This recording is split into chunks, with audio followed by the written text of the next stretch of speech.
Metro Manila, largest city in the Philippines.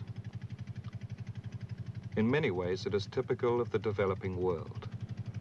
In a city of over 7 million people, almost 1 in 4 are squatters, the poor who flow into the cities of the third world and build flimsy structures on any vacant land they can find.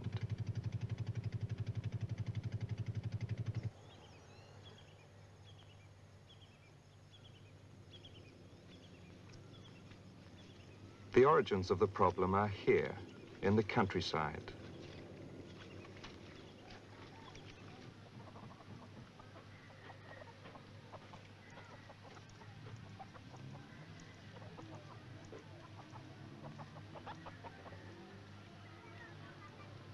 Poverty, population pressures, shortage of land, few economic opportunities. These things drive the poor from the country into the city.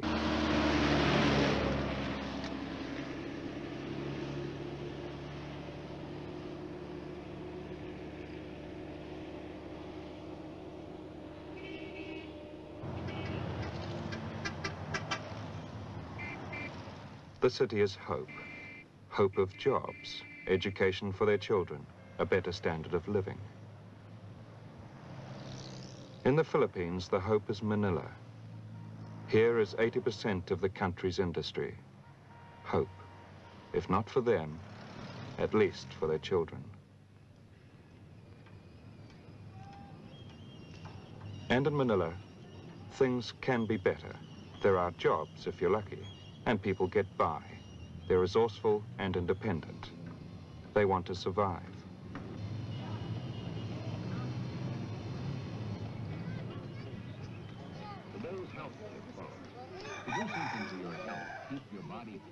But often things are only marginally better, if not worse.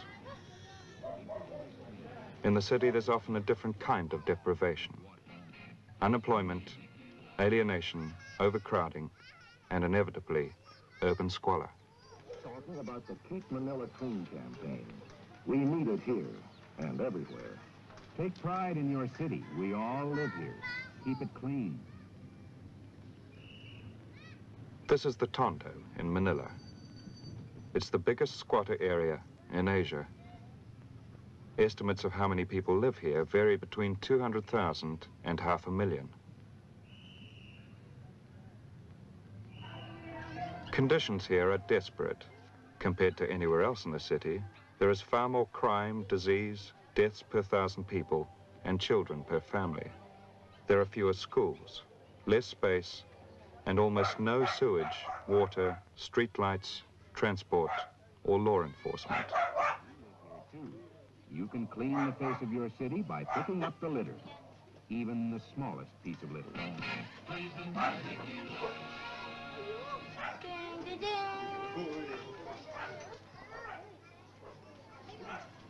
There's the market, one market. And yet it's better than nothing. The people want to stay. It's close to work areas and to markets. There are opportunities. There's a strong sense of community and support. There is always hope for a better future. They don't want to move.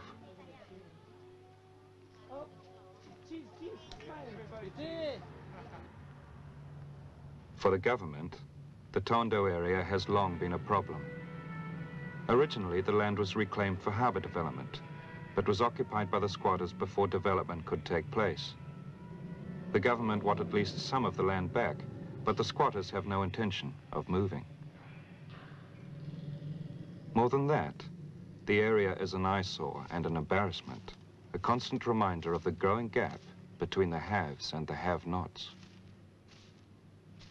and a breeding ground for political dissent. The government has tried several approaches, from forcible eviction, which didn't work, to forcible resettlement outside Manila, which also didn't work. Most of those resettled returned to Manila, the men anyway.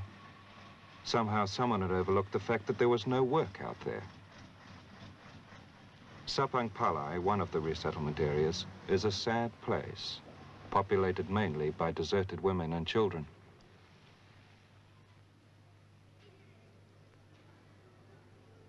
Another later approach was this showcase multifamily housing near the Tondo area.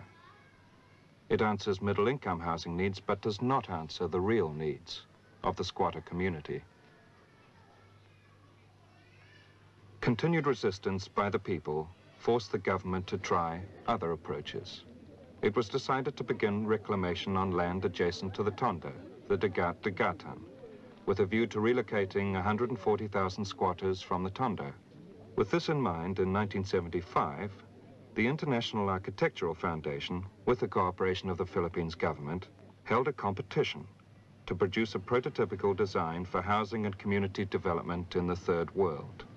A brief that should involve both communal cooperation from the people and sensitive, minimal governmental intervention. There were 476 submissions from 68 countries. It was won by Ian Athfield, Architect of Wellington, a man who'd never left New Zealand until the day he left to pick up the prize money. This film concerns the life and work of this man and his contact with the Third World. How would you like a film to be made about you? Christ, I don't know. You know, I mean, I don't think I'm worthy of a film being made of me, you know. Let's put it another way. What would you like in a film about you? I really don't know. I suppose, you know, just the things that I enjoy doing. I suppose being with people, some sort of physical contact, drinking, laughing. I suppose it's just when you're with people, I suppose that's when you feel that it would be quite nice to capture those moments again, you know.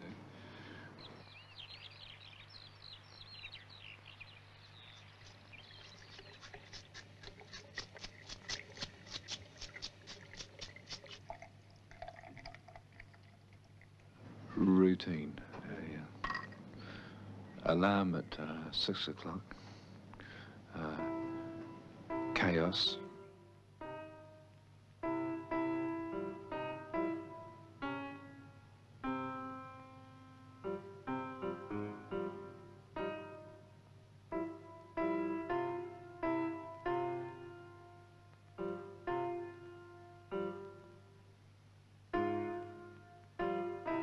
And then usually a reasonably chaotic breakfast because there's always someone in the house or something, someone doing something. A day begins in the slightly chaotic life of a slightly chaotic man. Athfield, one of New Zealand's most lively and innovative architects, has been in practice for 14 years. Even so, he still seems rather out of place as a member of this country's professional establishment. I'm having grapefruit. Yeah, I want it. Sorry, you take this one, all right? No, here's what that. All right, you can have this one, all right? No. All right, you can have this one back again. And it's a walk down the hill. That's the best part, possibly, of the day. It's just between leaving the house and the partial chaos and getting to the office. So there's a tendency to dawdle past the sheep. Jack's only there as a lawnmower, as a silent lawnmower. That's basically all he's there for. And I'm not very endeared with him. He ate the Scotch lady's cabbages the year before last. He's just eaten my cabbages last week because I left the gate open.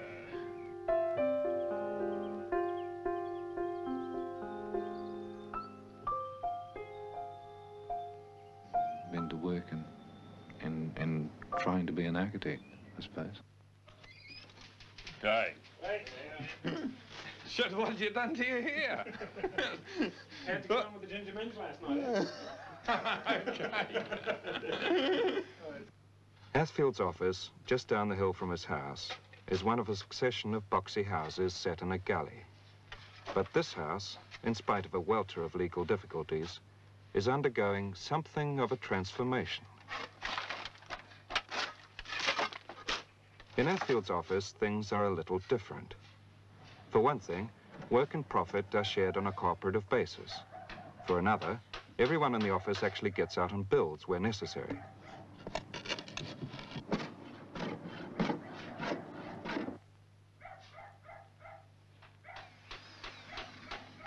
process of change is almost complete for now, and the office has become inexplicably something like a Victorian pub.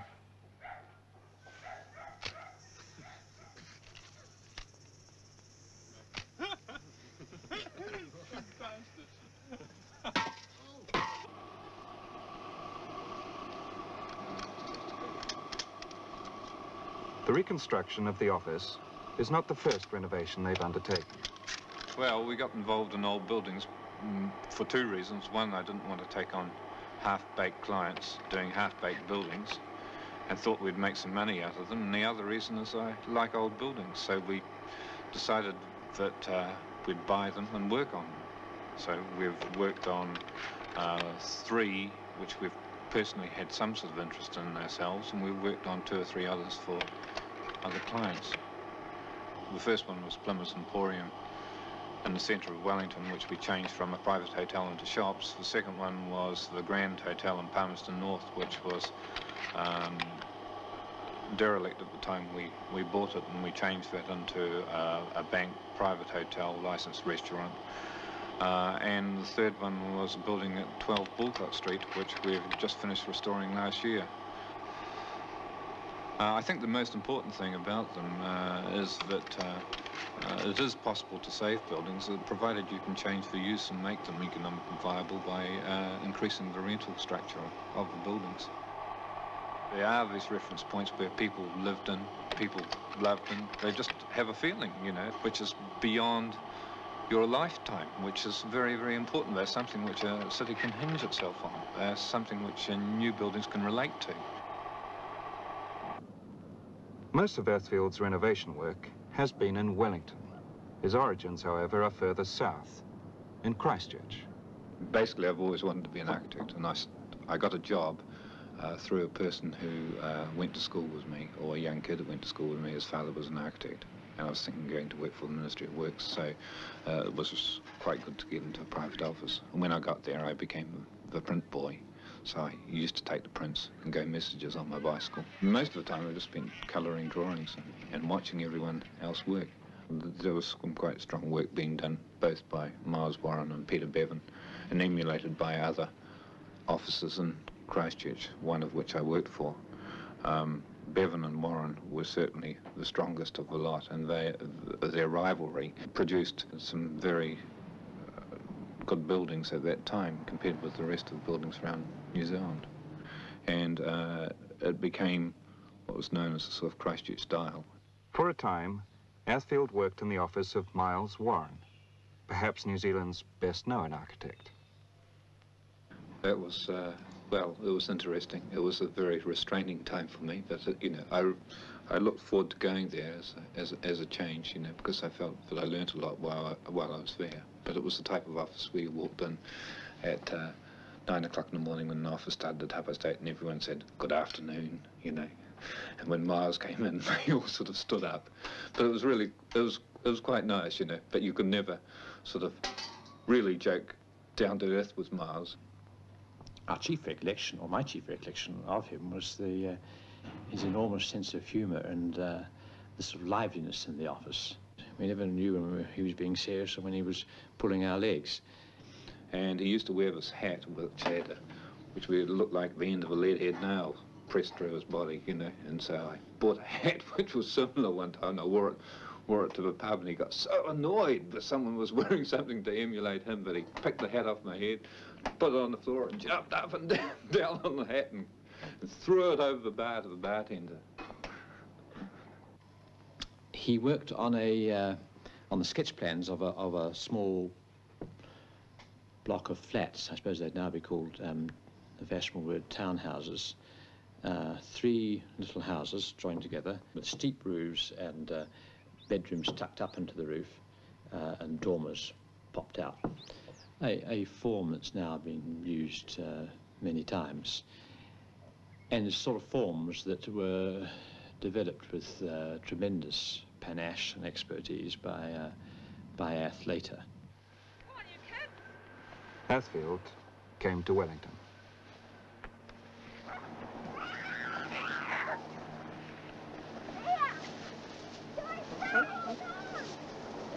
No, let go. And I don't think we ever thought much about Wellington before we came. Someone gave me a job, and the job was fairly attractive, so we came here. Well, I suppose if we hadn't started the house, we might not have stayed, but I like it.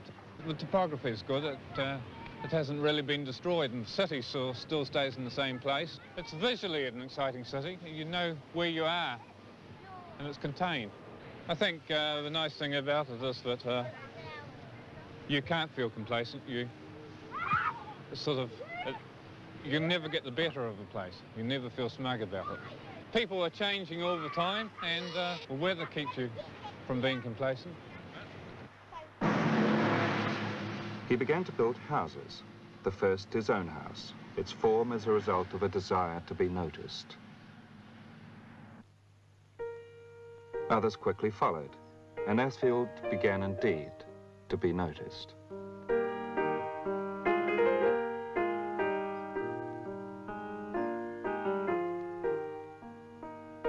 It soon became obvious that Athfield's influences go back further than Christchurch, a colonial architectural past.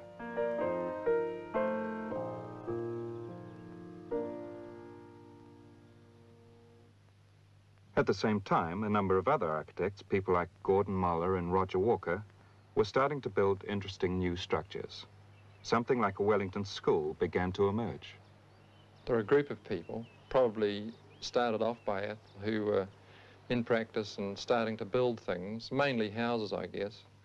And I think in various ways they were reacting to Wellington landscape, the strong topography, in that most sites that you start to deal with are probably steep.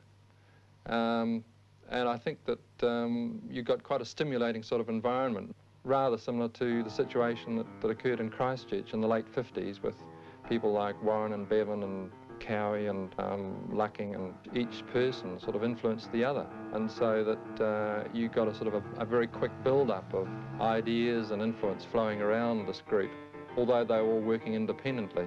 And I think for that reason you got some pretty interesting sort of buildings.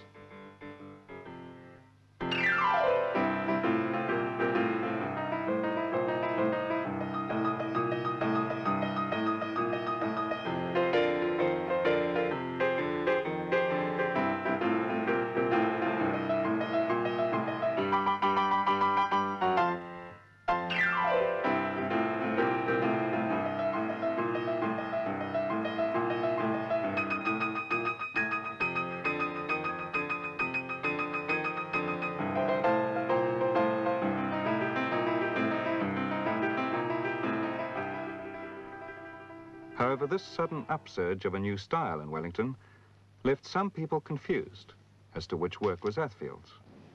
Yeah, well, you can't really blame them because it's the initial impact, but I think ours differ quite a lot from other housing which has been produced recently. I think it differs for two reasons. One is that we try and work in with the existing situation, which we find the existing environment and surroundings. We are prepared to change our technique relative to the client that we have or the availability of materials, and we involve our client in most cases fairly intimately into the building process. They are probably a lot softer than some of the other things which have been built or been our work has been compared with. We've tended to use restrained materials, and we've tended to restrain ourselves in the use of colour. They have houses which cannot be defined as one particular thing, but they're things which are a continuing growth process, so they grow from what's existing and lend themselves to further growth from that point onwards, where many of the other things are a statement by themselves. I think what we've tried to do is respect the neighbourhood that we get into, in most cases anyway. A couple of times we've provided shock statements because it's been important to try and do this, because it's been, one couldn't do anything else.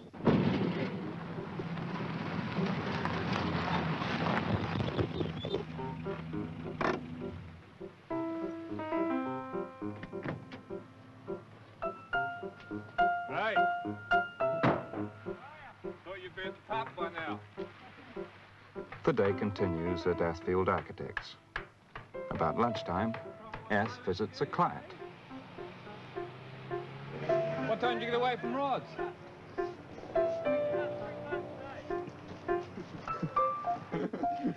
You didn't get away, you dirty bastard. This is flooring oil we're using. How does it come out? Do you think it's side? Yeah, looks good. Yeah. How much have you done? How many coats? The second coat.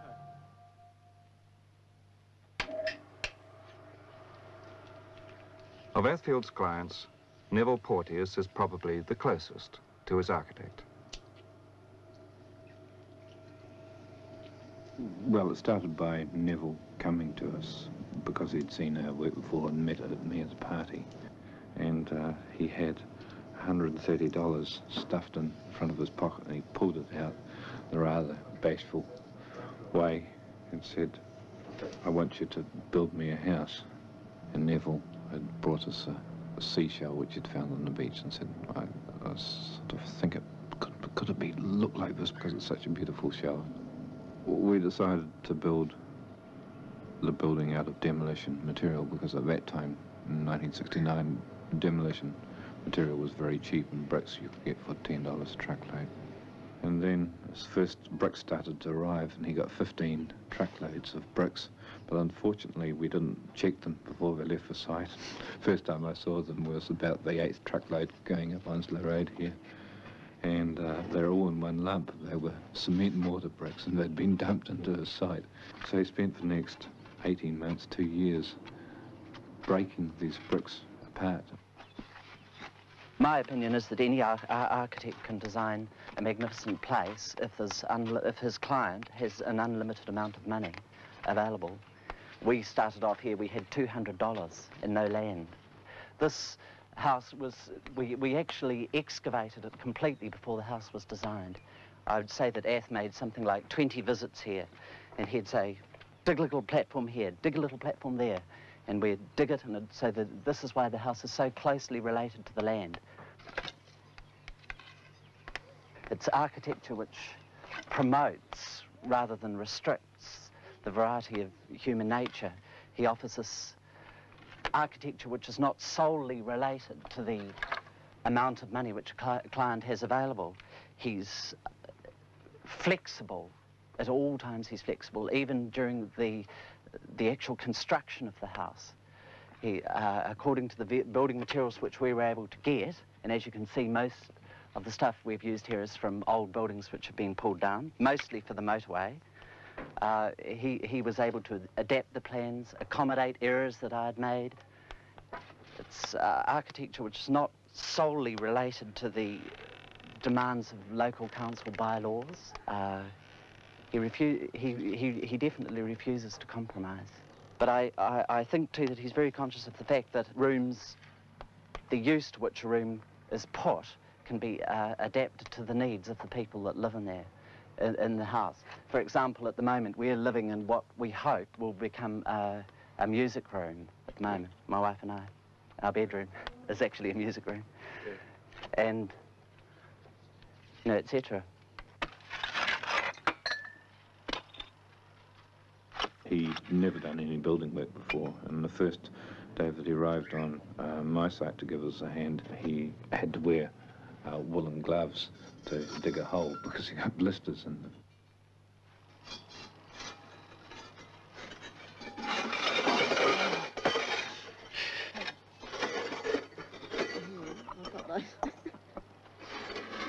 No, hang on, there's one's behind falling down. Then over the 3 years he was building, he always started building. He put 4 inches on his chest, lost his asthma, which he had, and became a very proficient builder.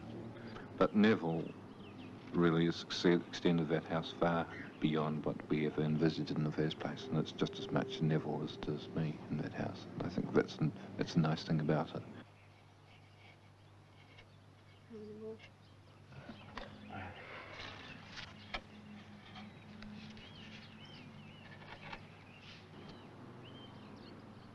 Athfield's architecture seems to inspire stronger feelings in others. I know that Ath's architecture provokes people to extremely hostile reactions, some people. I know that, for example, that there is even somebody who threatened his life. I can't really say too much about that because the threat may still hold. I think if you build something different in an existing neighbourhood or established neighbourhood, you invite reactions, and that reaction can vary from a mild criticism to praise to violent aggression. And I think in this house we've had everything. We've even had someone fire at the tower, and we've got a couple of bullet holes through it. I think that we live in in a community which is particularly hostile to change and perhaps even to originality. I know Ath believes that in a society, originality, skill, energy, these are things which should be rewarded, but oftentimes they're things which are penalised. Criticism comes from more traditional sources as well. Ath puts together very complex forms with extraordinary panache. He uses the scale generally is small and the overall form is very complex. I don't think the forms necessarily derive from what takes place. I suspect in some cases they are imposed upon the design. It's all done with an extraordinary wit and amusement. Now, that's often a dangerous quality in architecture. What is amusing one year is a bore even a year later. It's like old editions of the Punch. And that, to us older puritanical architects brought up on the form follows function, form should be at least symbolic of function, is a worrisome quality. Well, I think it's concerning that the liveliest architects can only work for the elites. And it concerns me that in the last 30 years or so in New Zealand, there's been a group, architects being among them, of what I would call selfish professionals who I think can be shown have added to growing inequality in New Zealand by their orientation to marketplace demands, so they can really only work for the well-to-do. And as a group, they haven't told us otherwise. They haven't acted on what social conscience, what public service there is in that profession. The rhetoric is still there of public service, but the feet move in reserved, exclusive directions. Despite the attention Athfield's architecture has always attracted, there are setbacks. Wellington's growing skyline, for instance, is still devoid of any trace of Athfield architects. Yeah, well, these are some of the high-rise blocks we got involved with. One, oh, look, no, oh, you have to start me off again, sorry, yeah. We've been involved in several, large high-rise developments with three or four different sites around town, but we've produced sort of numerous schemes for those buildings. We've started off with, considerably different buildings, with pipes all over them, little bits of small-scale units at street level out in front of them, tremendously different and exciting, and usually terminating with a strikingly different sort of penthouse on top, something that, gives each block a real identity of its own. But successively we've been knocked back by developers not being interested in it because it changes the company image or the major tenant's image, No one has ever been happy with the sort of development that we've been trying to work in at street level. These? Yeah. Yeah, well, we all dabble in high-rise buildings a bit. You know, we've had a fair share of them. They take up time and money, but they're quite good. You get involved. If you get one off, then you make quite a bit of jam. You know, they're good to get involved in because, you know, it's all the same all the way up, you know. You can get more fees. But we also have a fair share of bad luck with them. We were working on a building for the Seamen's Union, and they were deregistered at the time. We were working on a building for JBL, and they went bankrupt. You know, so we've had our problems. We might get one off the ground, a smaller one. Again, Athfield's attempts at housing a wider section of the public have not been an unqualified success. Athfield in 1970. This is a housing development which we are at present doing on the slopes of Mount Victoria in Wellington.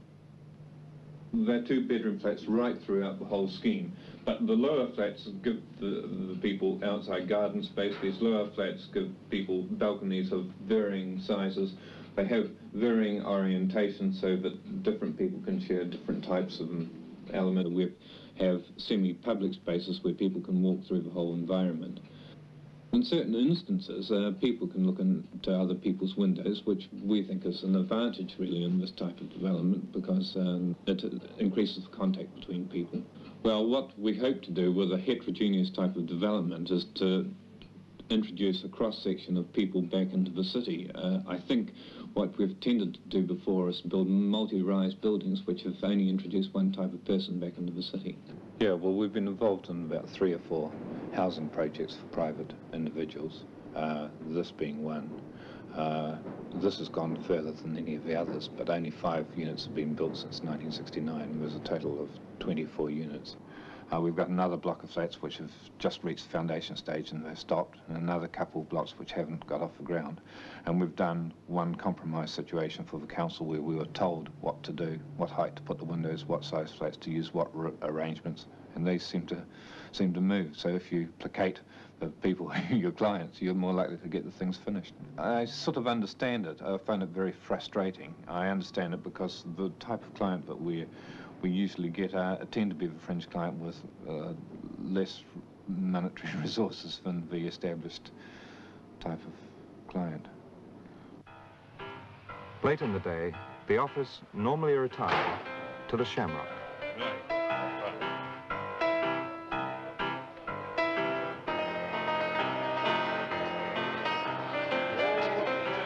Well, mother's here, eh?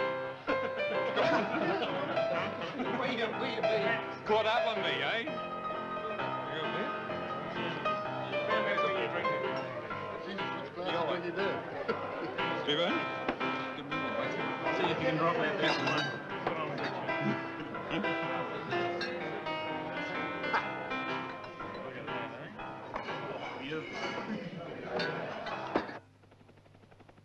Athfield's concerns go beyond the frustrations of work. Dullness is created quite often by the sameness, the same type of buildings, the same sort of regulations applying to each site, the same sort of economic structures which apply to the development of each site. And when one wants to develop, there's a whole lot of rules which dictate the size and relationships of your buildings. The other balancing factor about cities quite often is that there are a few older buildings left. Unfortunately, in Wellington, there are parts of the city which are really dull, where a few years ago they were quite exciting because there are new buildings and old buildings side by side. But it's when people start to rationalise cities, and this is what we've tended to do. We've said, in some ways, that all buildings which are earthquake risk must be taken to the ground. Well, some of our better buildings are earthquake risk. Really, everything's wrong with areas like Parua. It's certainly not the people, it's the way we've gone about it in the first place. There's just no chance of developing a heterogeneous type of community. There's no chance of people meeting other people by accident. They've been built mainly on the assumption that all New Zealanders wanted a quarter-acre site.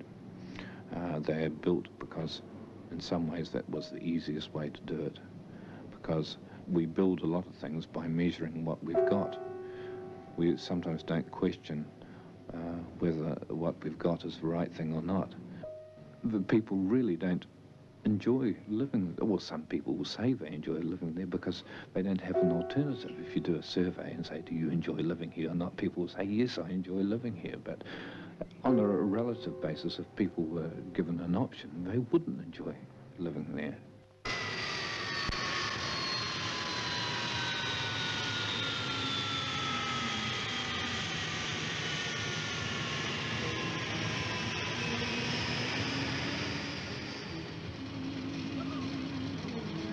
And so, as a result of frustrations at home and the winning of a competition, Athfield finds himself in Manila.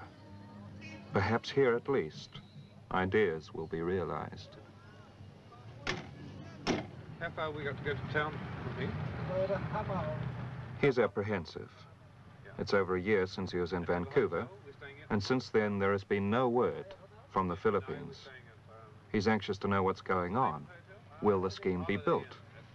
And how relevant are the ideas and preconceptions of a man who's never before been in the country for which his scheme was designed? Rumours have reached New Zealand to the effect that the scheme, dependent as it is on a degree of cooperation between the government and the squatters, has become a victim of the continued tension between the two.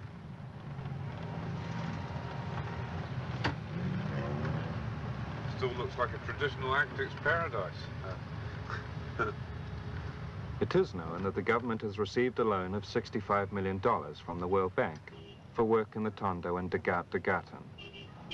An agreement has been reached under the conditions of the loan that only 20% of the people in Tondo will be relocated. Perhaps the end result will be yet another disappointment for Athfield. Cigarettes?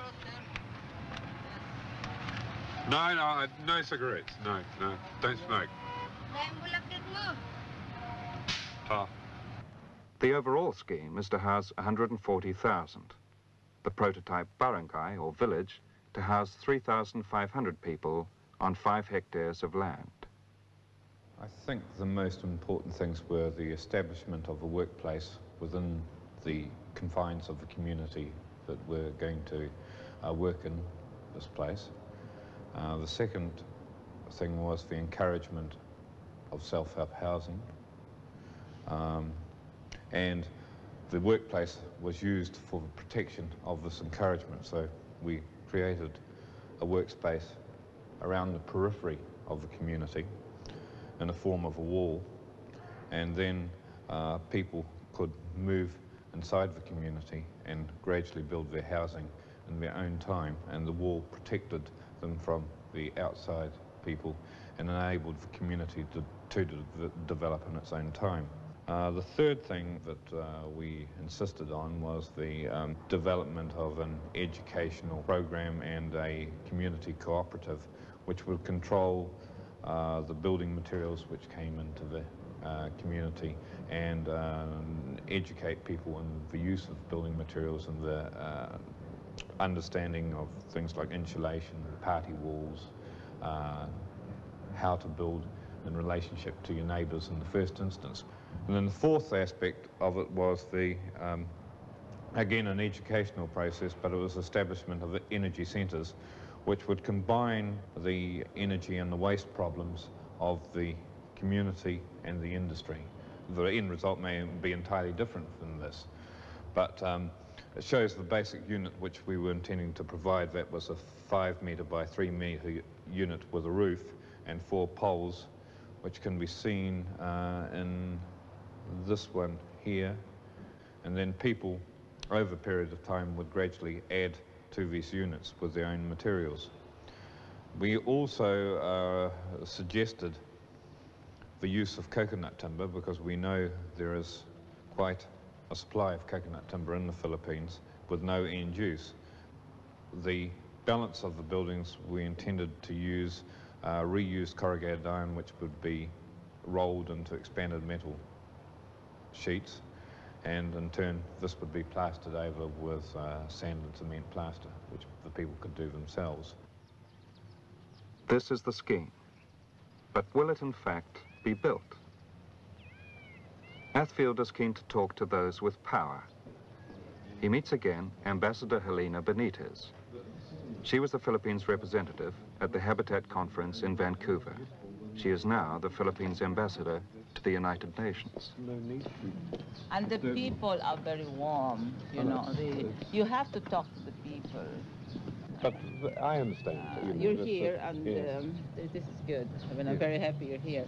I also talked to the president, you know. I even, when the president was very worried over the Sabah question, I kind of got in and brought General Tobias at a cocktail just before Mrs. Marcos left for Libya. And right away he said to General Tobias, how much it is going to cost? Where's the costing? Then Dr. Jose Benitez, head of the Philippines Human Settlements Commission, the group that coordinated the competition, and an all-important one in the Philippines. Very little can be planned there without their consent. Now taking place in Tagat-Tagat, and we're still grappling with the implementation aspects and the integration of a design into the overall community development process that must take place. Because there's anything we've learned that you can't build a structure of 5 hectares and assume that overnight you will have a community. The question must be put. Will the scheme go ahead? Well, I don't think the government really has said no, except that there are lots of things the government has to go through. The land itself, you know, has to be cleared, the infrastructure there.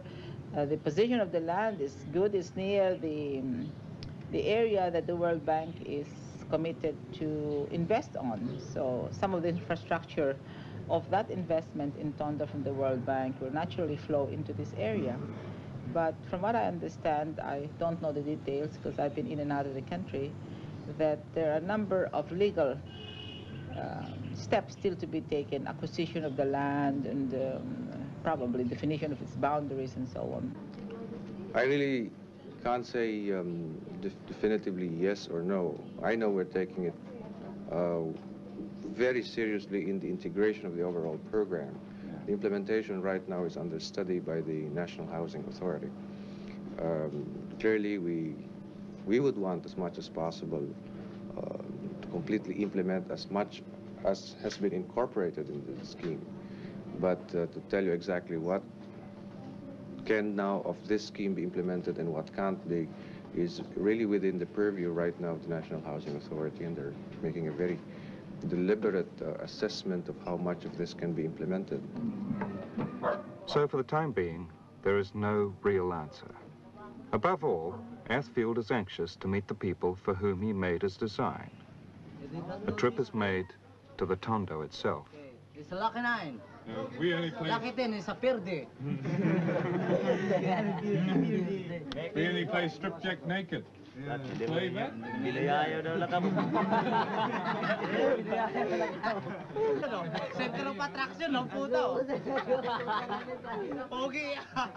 For Architect Athfield, as he's known here, the meeting is a remarkable one.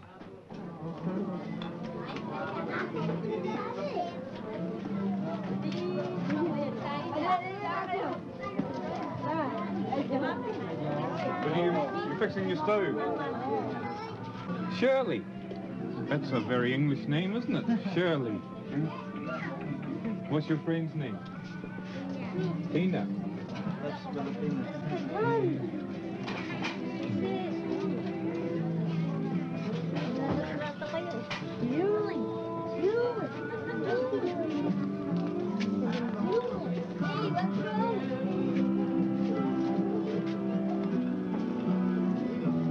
So there's the feathers made into the... That your doggy?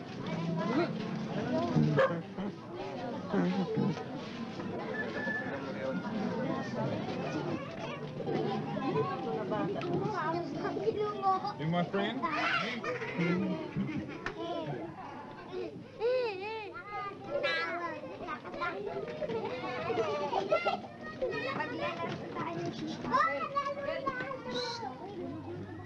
While in the Tondo, he sees some other schemes being undertaken by the government and the World Bank. He is not impressed. You've regimented something to a point already, you know, by doing this without people participation. As soon as you get that regimentation, you force people into a physical arrangement, which doesn't exist back there. These are the core units being built. It's still this rationale, isn't it, all the time? You know, this bloody engineering grid, you know, and you go through there, everyone wants to place people and sort of...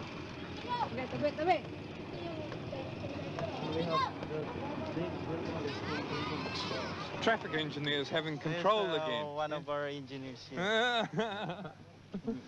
This is Ian Athfield. Hi. This is Ben Dimesa. Hi, Ben. But this is the stuff that the World Bank worked on. You got a feeling it's built rough because it's supposed to be squatter housing. The ideas are good, and yet when they're put into practice, the same thing happens. The physical relationships are all predetermined before they get the people along. It's just middle-class housing done cheaply. Hello. Bandaan dito?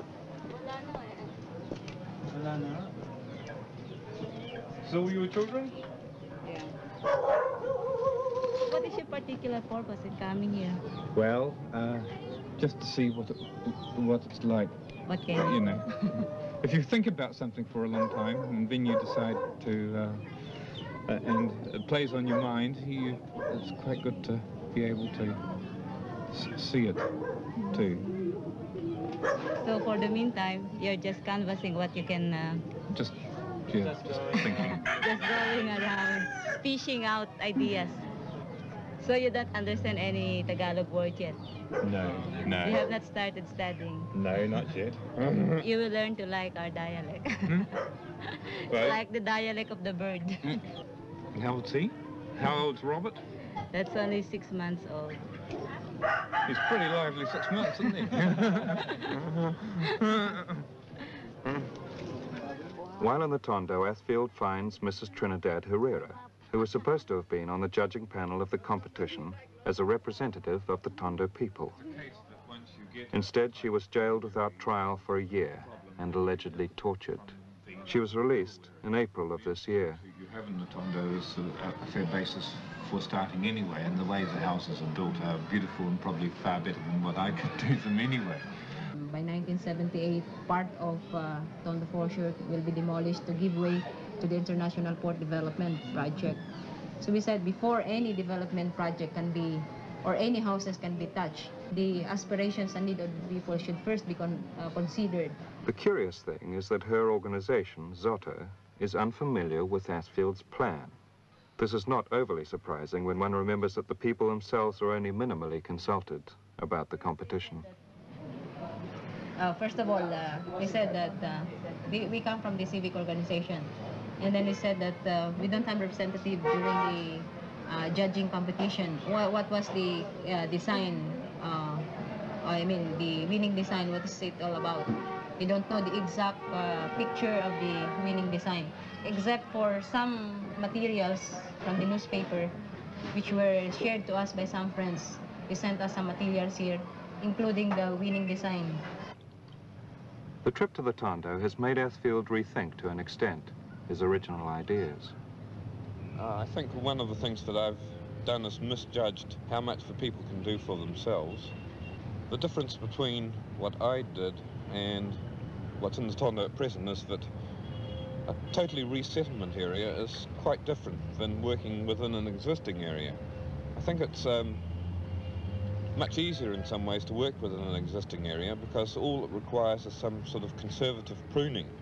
It was incredible. It was, the feeling there was much better than what I thought. It wasn't, it's desperate, but it's clean. The people seem to be happy. They have a purpose.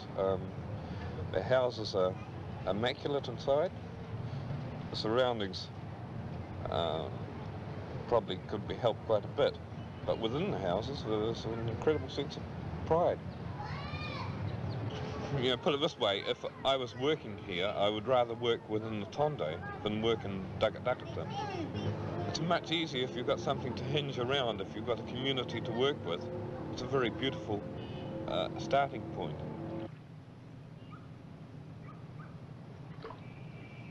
There's no one Then comes a meeting that may be conclusive. General Tobias, head of the National Housing Authority, the body that would actually build the scheme. If anyone is Athfield's client, it is this man. It's quite interesting to meet you personally now. Being one of those judges in the international competition, to be coming face to face with you is quite an experience in a way. Well, as I said, I think your people are ready to make a documentation, so to speak, of this obligation of the Philippine government to you. So may I invite you for a formal presentation of this thing here. Mr. Athfield, this is actually, according to our terms or the terms of the competition, you are supposed to receive an additional prize money, so to speak, even when the government failed to make a decision of whether your design will be implemented or not. We have some technical difficulties, physical difficulties of the area. So in the meantime, perhaps it is best that we present this balance, so to speak, of the compensation due you. So in behalf of the Philippine government, Mr. Athfield, may I present this balance of our obligation to you. Thank you. And thank you so much. Thank you.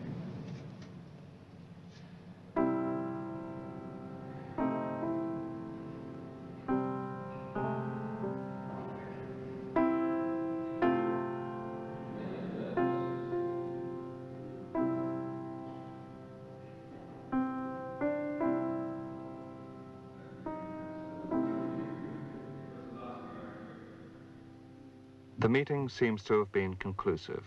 2 weeks later, however, back in New Zealand, Athfield seems more optimistic. A month ago, I didn't think I had any future in the Philippines, and after visiting there, I think now that there is a role I can play.